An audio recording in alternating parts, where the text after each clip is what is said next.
we are doing a video on, I guess, you know, people always rank things top 5. This is not really my top 5, but if you had to say, if you had something come to mind and had to say top 5 fastest, easiest fruiting, you want to think about stuff that's not going to take 10, 15 years, or things that aren't going to like die in the heat, or if your pH isn't right in the soil. So these are things that I feel like people that are trying to push the limits and grow them in pots or grow them in the ground in a greenhouse around the world can do. These are the first ones that come to mind, the fast fruiting, easiest to grow, top 5. No particular order, for sure. These are not ranked in any kind of order. This one right here before me is the first one I'll talk about. It's called the Red Jaboticaba. That's what I call it. It's got a bunch of other names. Like in Brazil, before it made it to America, they called it precoce or hibrida, which means precocious or hybrid. And that means it's a hybrid and it's precocious. They say that the lineage is that of the white Jaboticaba, Pineia Fetrantha, mixed with the cauliflora, but I've never seen any documentation, any proof of that. I've just heard that it's a hybrid of the two, and I've never seen where it came from or any information on that. So I just know that it's fast fruiting. It takes about 3 to 5 years to fruit from seed. It's a little more demanding in terms of like water quality, fertilizer schedule. The Sabra is less demanding. It can take higher pH and lower quality water and soil parameters. So this is a good tree. It's just not quite as strong as the Sabra, but it's still really good, fast fruiting, stays small, fruits way more than Sabra.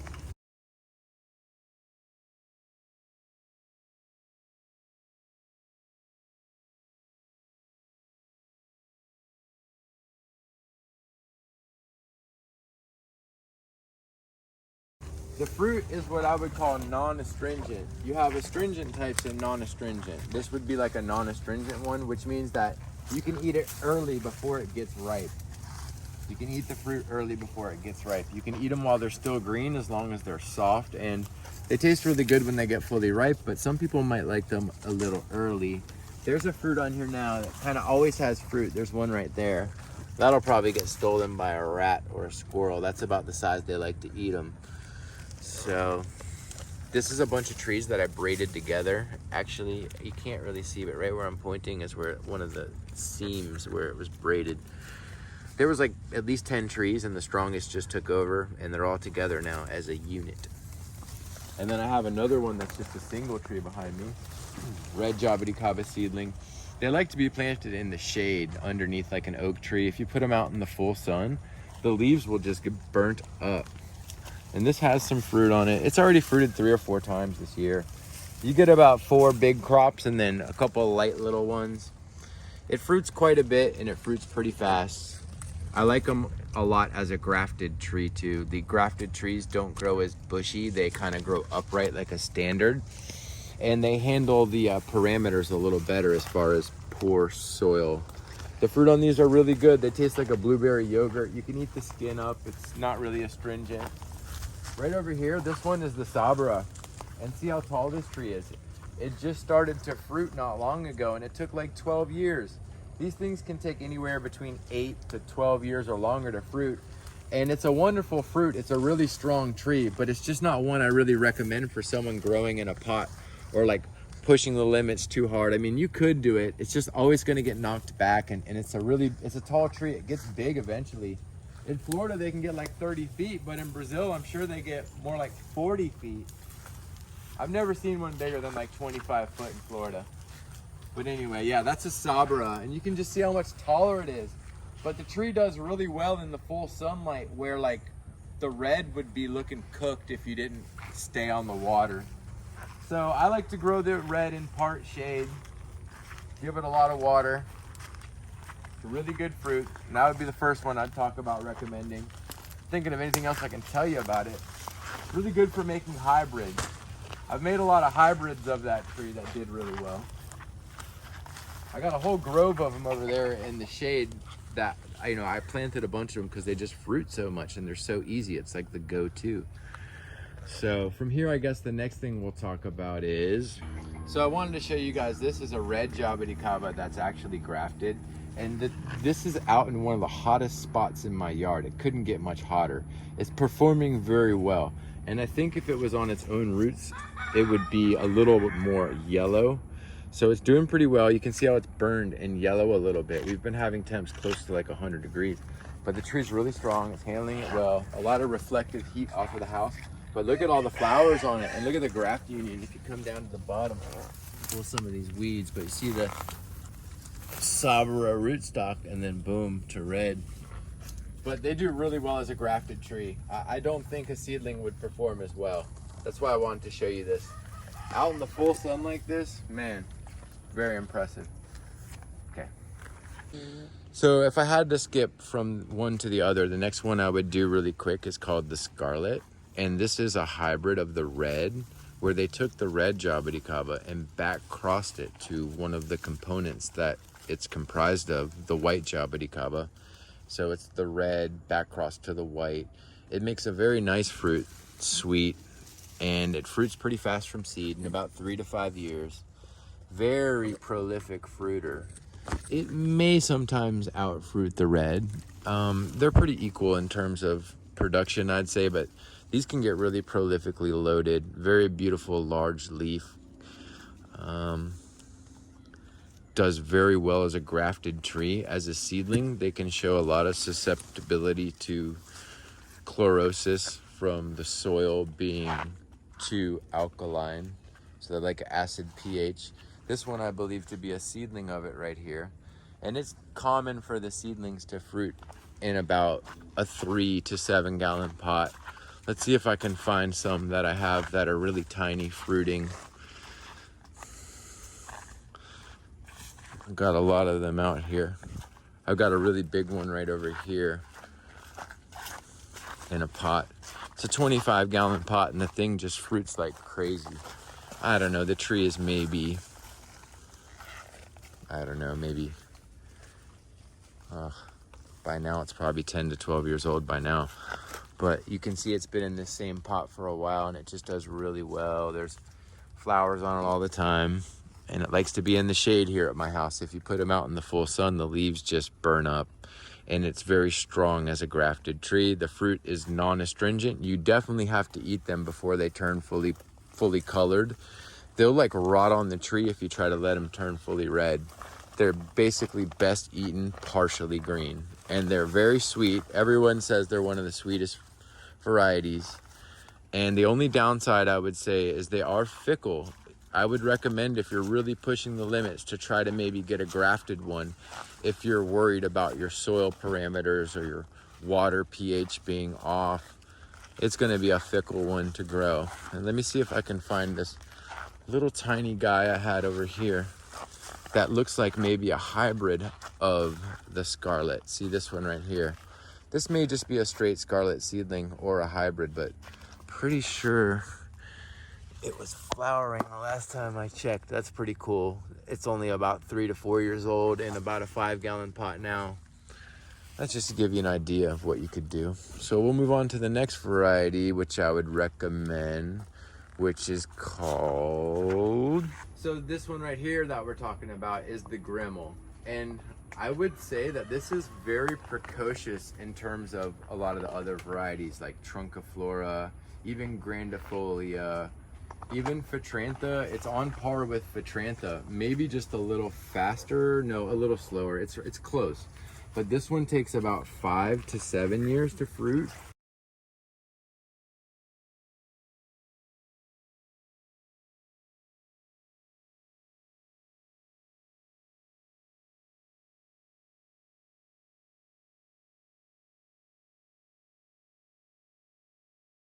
But it's so strong and the fruit is so good.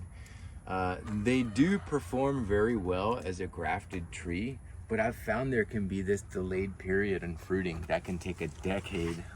This one I grafted from an immature piece of wood in 2011. It was the first Jaboticaba I ever grafted. I did it during a fruit speech, and it barely hung on, and I kept it alive. And it took literally like 12 years for it to finally flower, where I think if I just grew the seedling out, it would have fruited in like 7 years at most. But I've even taken some mature cuttings of these and grafted them with the flowers on it.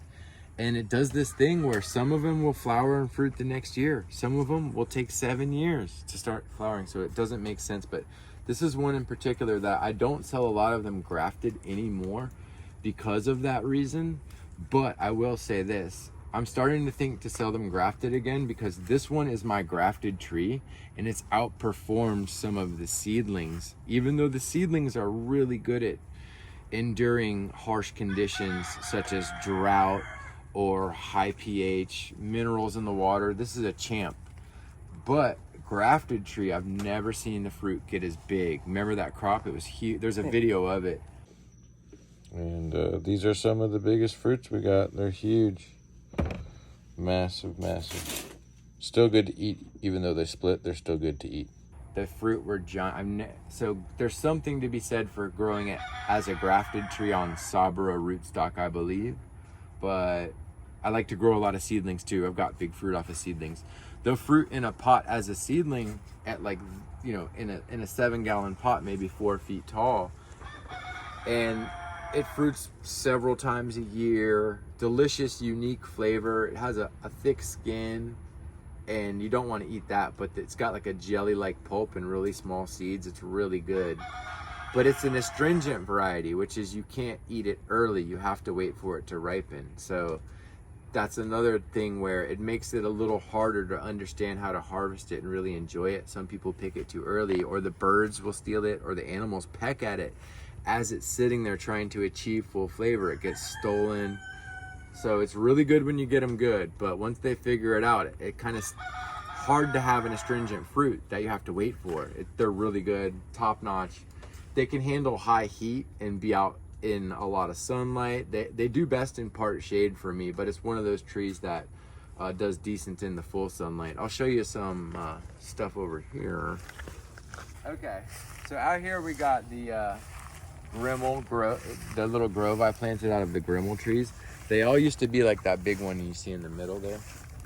But we had a freeze come through. I iced them over. It stressed out the trees.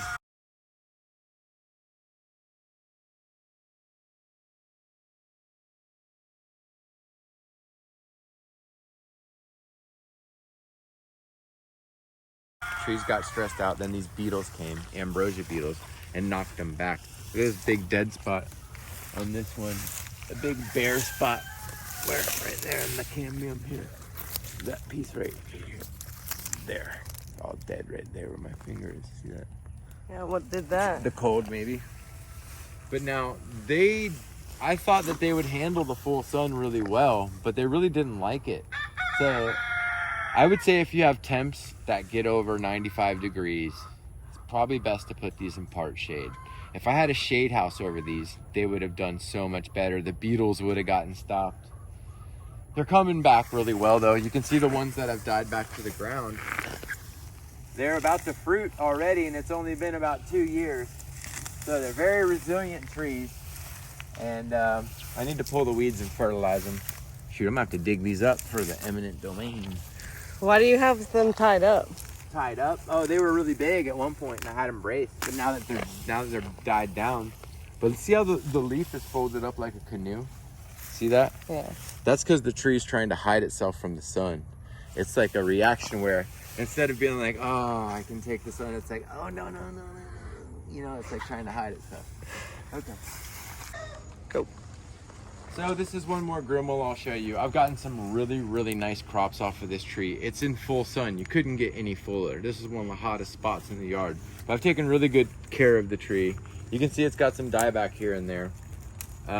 But that's typical. And there's even these like lichens growing on the bark. That's a sign of unhappiness. But they're so strong, it's handling it. And look at the leaf. Some look kind of nice and some look kind of folded. It's all over the place, but very strong tree. Is it happy?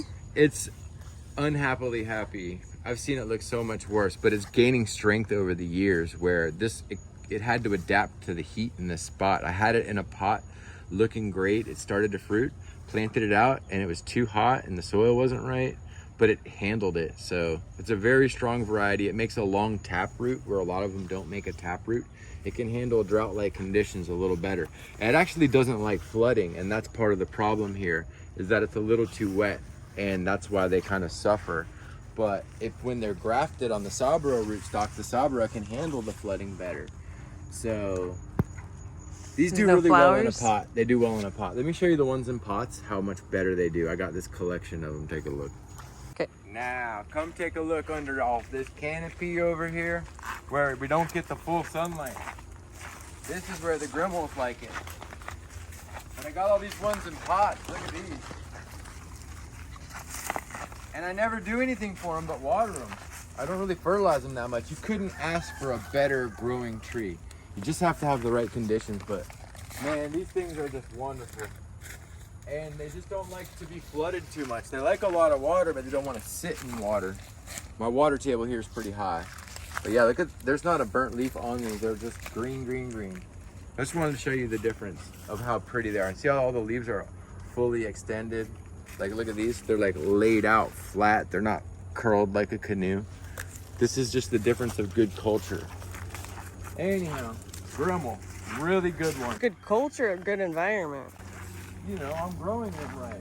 Yeah. Well, good environment. Because it's so really shady here. Well, I put them, yeah, whatever. Good environment. You're right. I'm sorry. I mean, well, by culturing, I put them in the right environment. Yep. Over there, they're not in the right environment. So yeah, I tried to culture the other one. Yeah, good environment. She's right. All right. You can cut it.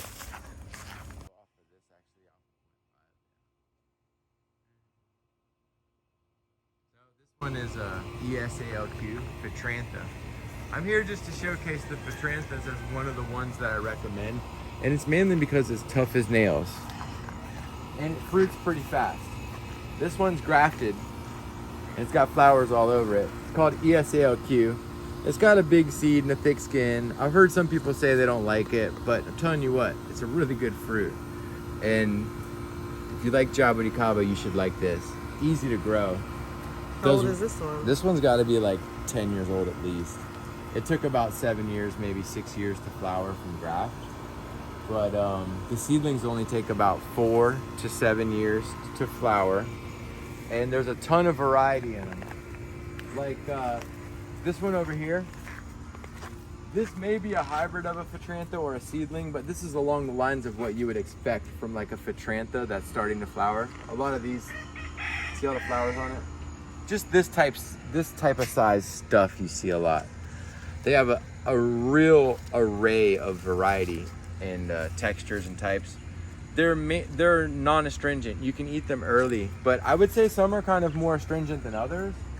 I guess some have a thicker skin than others, but they're all non-astringent. But look at all the varieties here.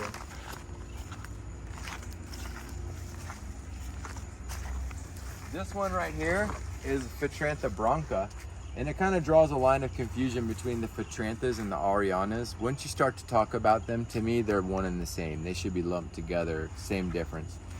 You got red Arianas and white Fatranthas. It's like, it doesn't make sense if you understand what I'm talking about, but this is a white Fatrantha. It tastes identical to what they sell as the Pineia Ariana, the white Jaboticaba, but it makes a fruit twice the size that has more pulp. But it's identical to the white Jaboticaba. So to me, this is the same as Pineia Ariana. It's just a big jumbo variety. It's a nice fruit. It's just all sweet, non-astringent, no acid, big green fruits that kind of turn no purple. They get stolen by rats though. Okay. So this is another Fratantha. This is one of the best for handling extreme conditions in my experience. It's called Sanford. I selected it. It's just from a seed I got from a guy. It came labeled as a white Jaboticaba, and I planted a bunch of the seeds and one came up different. And I'm just guessing someone threw this in with the pack, but it may be a hybrid, who knows? I never called it a hybrid, but I got one different seed and I fruited it. It makes a big, nice fruit. It's non-astringent. They all are non-astringent. How old is this tree? This tree's going on 10 years old at least. And it's just, I love the shape of it. I love how it handles the cold and the heat. And it fruits a lot.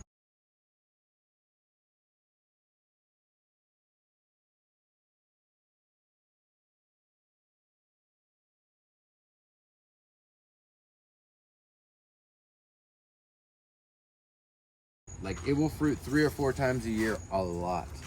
Takes a flood, takes the bad soil conditions pretty well here. I would say if you have a high pH, it'll struggle, but it handles the minerals okay. And then there's this one here that's grafted. It's one of the best tasting varieties. It's called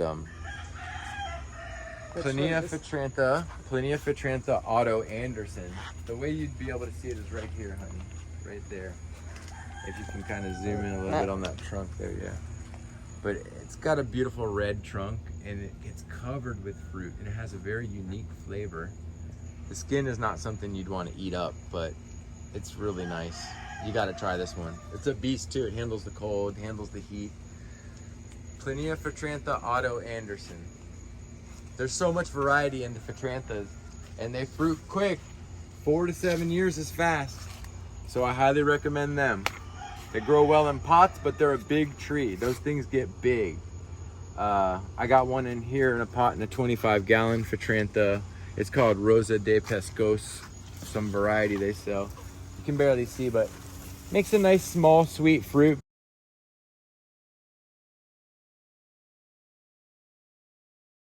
This thing's fruiting in a 25-gallon, and it's only like 8 years old, and it's gonna need a 45-gallon before you know it. These things get pretty big.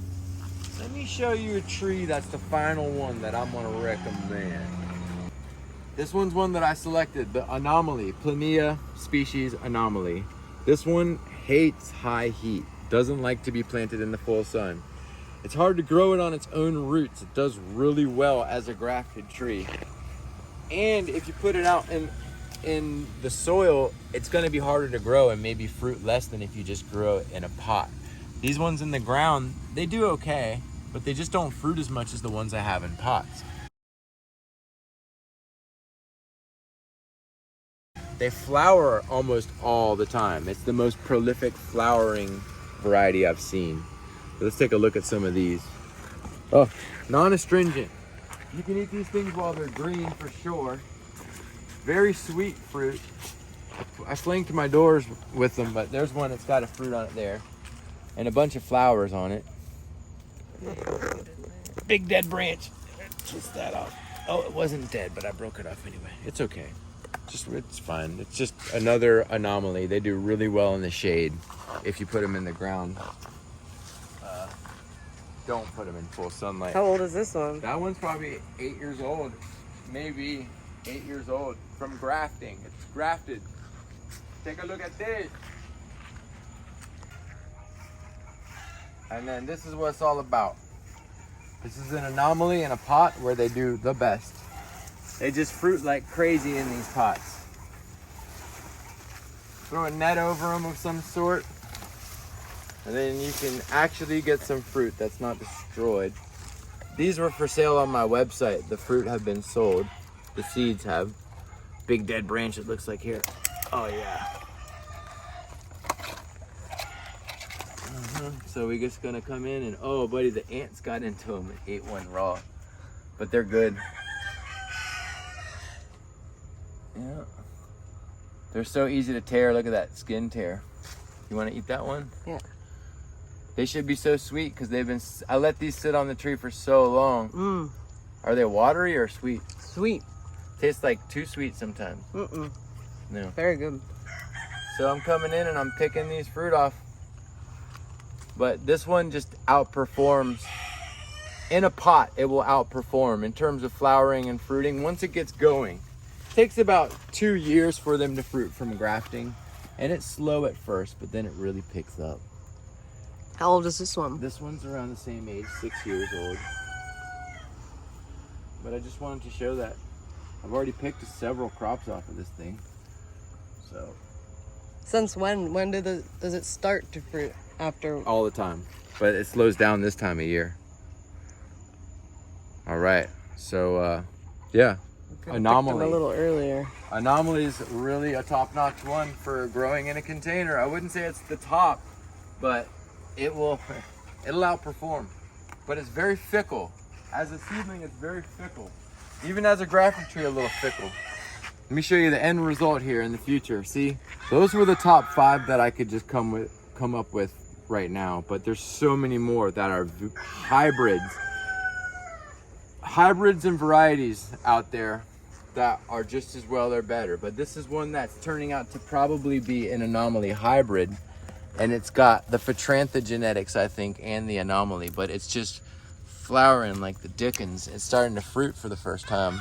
Trying to get this branch off there, but it's got a bunch of fruit coming in, and it's very prolific in terms of the flowers. Look at the base.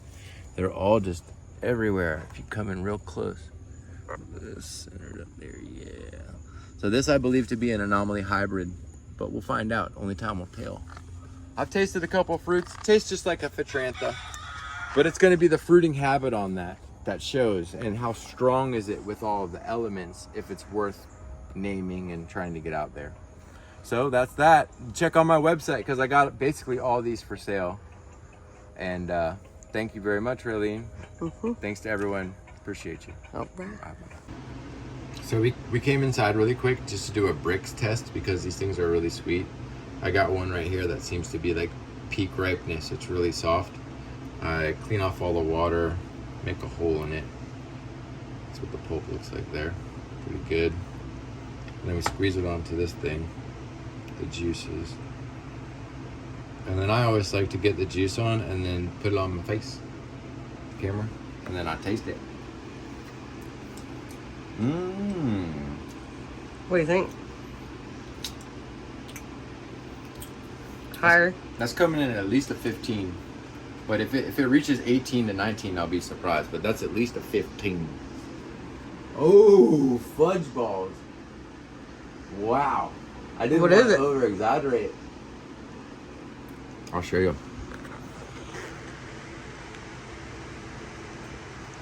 What's it coming in at? Can't show it. I don't want it to think I'm lying. You lying, dog. You lying. Anyway, it's coming in at 20. Just under 20, yeah.